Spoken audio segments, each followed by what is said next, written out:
বন্ধুরা আমরা কিন্তু সকলেই হোয়াটসঅ্যাপ ইউজ করি, আর সেই হোয়াটসঅ্যাপ ইউজ করতে গিয়ে অনেক সময় কী হয়, বন্ধুবান্ধবরা যখন আমাদেরকে ফটো বা ভিডিও সেন্ড করে সেটা অটোমেটিক ডাউনলোড হয়ে গিয়ে গ্যালারিতে পৌঁছে যায়, গ্যালারি কিন্তু ভর্তি হয়ে যায়। তো এখন চাইছো কি সেই হোয়াটসঅ্যাপের অটো ডাউনলোড অপশনটাকে বন্ধ করতে, যাতে করে গ্যালারিটা ভর্তি না হয়। তো তার জন্য কি করতে হবে, সর্বপ্রথম হোয়াটসঅ্যাপটাকে ওপেন করতে হবে।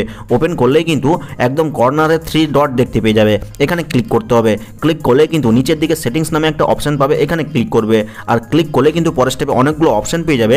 একদম নিচের দিকে দেখো একটা অপশন রয়েছে যেখানে লেখা রয়েছে স্টোরেজ অ্যান্ড ডাটা, এখানে ক্লিক করবে। আর ক্লিক করলে কিন্তু পরের স্টেপে আবার অনেকগুলো অপশন পাবে।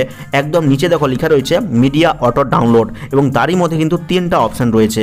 তোমাদেরকে প্রত্যেকটা অপশনে কিন্তু সেটিংস করতে হবে। তো প্রথমে কি রয়েছে, হোয়াইল ইউজিং মোবাইল ডাটা, তো এখানে ক্লিক করবে। আর ক্লিক করলেই কিন্তু দেখো এখানে কিন্তু সমস্ত অপশন সিলেক্ট করা রয়েছে, ফটোস, অডিও, ভিডিও, ডকুমেন্ট। অর্থাৎ এই মোবাইল ডাটা অন করলে এবং সেই সময় যদি হোয়াটসঅ্যাপে তোমার বন্ধুরা কোনো কিছু পাঠায়, ফটো, ভিডিও বা অডিও, ডকুমেন্টস, তাহলে কিন্তু অটোমেটিক ডাউনলোড হয়ে যাবে। তো বন্ধ করার জন্য কি করতে হবে, জাস্ট এই বক্সগুলোকে আনটিক করে ওকে ক্লিক করে দিবে, ব্যাস।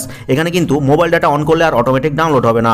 তারপর রয়েছে হোয়েন কানেক্টেড অন ওয়াইফাই, অর্থাৎ ওয়াইফাইয়ের সাথে যদি কানেক্টেড থাকো সেই অবস্থায়ও কিন্তু দেখো ফটো, অডিও, ভিডিও সব কিছু কিন্তু ডাউনলোড হয়ে যাবে অটোমেটিক। তাই বন্ধ করার জন্য কি করতে হবে, সমস্ত বক্সকে আনটিক করে ওকেতে ক্লিক করলেই কিন্তু ওয়াইফাইতে কানেক্ট থাকাকালীনও কিন্তু কেউ যদি পাঠায় তোমাকে কিছু ডকুমেন্টস বা ফটো, ভিডিও, সেটা কিন্তু অটোমেটিক আর গ্যালারিতে ডাউনলোড হয়ে যাবে না। আরেকটা অপশন রয়েছে হোয়েন রোমিং, এখানেও কিন্তু ঠিক একই অপশন রয়েছে। তোমরা কি করবে, সমস্ত বক্সকে আনটিক করে জাস্ট ওকেতে ক্লিক করে দিবে।